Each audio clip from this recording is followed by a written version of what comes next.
city of Culiacan turning into a war zone after the capture of Ovidio Guzman, a leader of the Sinaloa cartel and son of infamous drug lord Joaquin El Chapo Guzman. Hello everyone and welcome back to True Crime Chronicles. For today's video, we're going to talk about Ovidio Guzman Lopez, also known as El Raton. Yes, you guessed it right, the son of the infamous drug lord El Chapo, and how he was captured. But before we get to the video, make sure to subscribe to our channel and hit that bell icon for more videos like this. How was Ovidio Guzman Lopez captured? Ovidio Guzman Lopez, often known as El Raton or El Nuevo Raton, the Mouse or the New Mouse, is a prominent member of the Sinaloa Cartel, a criminal organization with its base in the state of Sinaloa and a Mexican drug lord. He is the child of renowned drug lord Joaquin El Chapo Guzman, who was once the most wanted criminal in the world and the drug lord in Mexico. A Sinaloa cartel group known as Los Capitos, Los Menores, was thought to be led by Guzman Lopez. Since he was a youngster, he's been a part of his father's drug trafficking operation, and after his father was arrested, he rose to become a key member of the Sinaloa cartel. Ovidio Guzman was banned on May 8, 2012, in accordance with the U.S. Foreign Narcotics Kingpin Designation Act, along with his brothers Ivan Archivaldo Guzman, Jess Alfredo Guzman, and Ishmael El Mayo Zambada, who are believed to be the cartel's leaders. Ovidio Guzman Lopez and his brother Joaquin Guzman Lopez were both formally charged in July 2017 by a grand jury that was appointed by the U.S. Attorney for the District of Columbia on allegations of taking part in a conspiracy to traffic cocaine, methamphetamine, and marijuana since 2008. On April 2, 2018, a sealed indictment was submitted. The indictment was unsealed on December 12th only for the purpose of being disclosed in an extradition proceeding under the CJNG Act. On February 13, 2019, the indictment's complete unsealing was mandated by Judge Rudolph Contreras. Ovidio Guzman Lopez was detained and questioned by National Guard personnel on October 17th in Culiacan, Sinaloa, which triggered a number of gunfights in the area. Over 700 heavily armed cartel gunmen threatened to kill many civilians, including by attacking the apartment building where the relatives of the local military soldiers lived. Ovidio Guzman was released a few hours later, and President Andres Manuel Lopez Obrador declared that he agreed with the decision to avoid more carnage. But Eduardo N., one of the officers who apprehended Ovidio, was murdered the next month. Ovidio Guzman's assets were frozen by the Mexican government on May 8, 2020, according to Santiago Nieto, head of Mexico's Unidad de Inteligencia Financiera, who said, "We've frozen the accounts of Ovidio and of 330 people linked to the cartel and have filed a complaint with the prosecutor's office. Inconsistencies have also been discovered." Guzman Lopez was taken into custody by the authorities on January 5, 2023, in Culiacan's Jasmara neighborhood.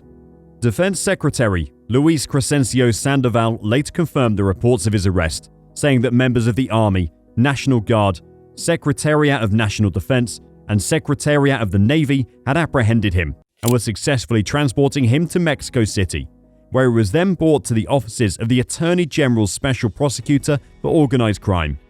Later that afternoon, he was helicoptered to the Altiplano Federal Maximum Security Jail in Almoloya del Juarez.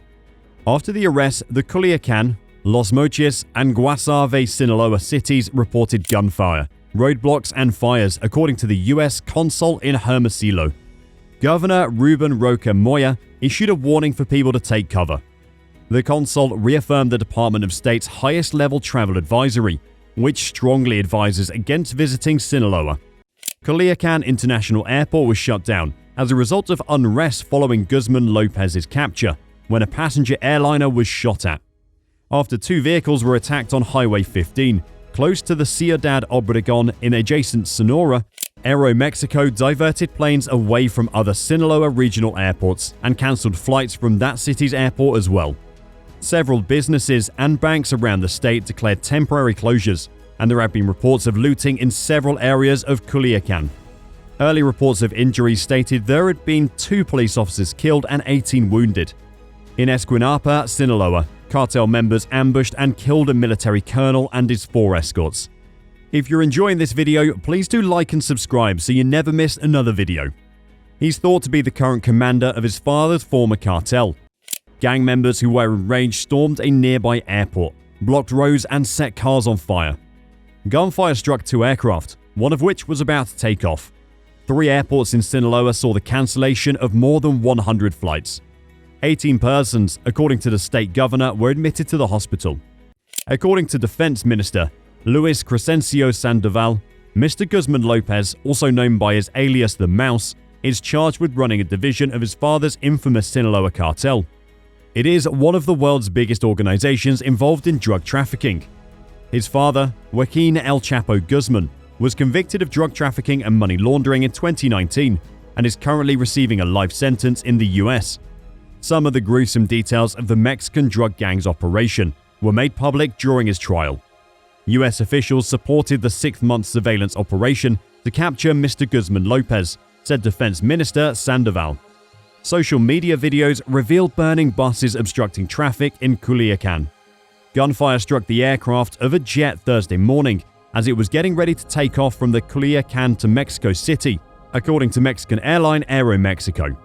It claimed that no clients or staff members had suffered injury.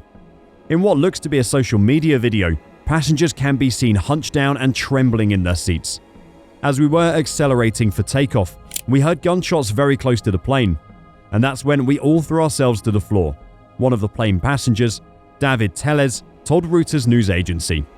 According to Mexico's Civil Aviation Authority, an Air Force aircraft was also struck near Culiacan. Next week, US Vice President Joe Biden is scheduled to travel to Mexico for a summit of North American leaders. According to a tweet from Mexico's Foreign Minister, Marcelo Ebrard, he will now arrive on Sunday, one day sooner than initially expected. He didn't explain why he was coming early. Since Thursday morning, federal armed troops have been conducting an operation in Culiacan, the city's mayor, Ruben Rocha Moya, earlier announced on Twitter. Several areas of the city were blocked off, and he advised the populace to remain inside. Numerous stores were also robbed. According to reports, security personnel and gang members remained exchanging gunfire into Thursday afternoon. On Friday, all schools in the whole state of Sinaloa were closed, according to the local government agency in charge of education. Mr. Guzman Lopez was previously arrested by Mexican security agents in 2019, but was later freed due to the danger of violence from his supporters. According to the US State Department, he and his brother Joaquin are currently in charge of 11 methamphetamine production facilities in the state of Sinaloa that produce 1,300 to 2,200 kilograms, or 3,000 to 5,000 pounds, of the drug each month. Furthermore, they've stated that evidence suggests Mr. Guzman Lopez ordered the killings of informants, a drug dealer, and a well-known Mexican singer who declined to perform at his wedding. The US offered a reward of up to $5 million, or £4.2 million in December for information that would result in the capture and/or conviction of Mr. Guzman Lopez and 3 of his brothers, who are believed to have retained their positions of authority within the gang. That's all for today. Hope you liked the video. If you did, make sure to hit that like button. And also, if you're new to this channel, make sure to subscribe and hit that bell icon so you won't miss any of our upcoming videos. Let us know in the comments what are your thoughts about it. Till then, take care and we'll see you in the next video.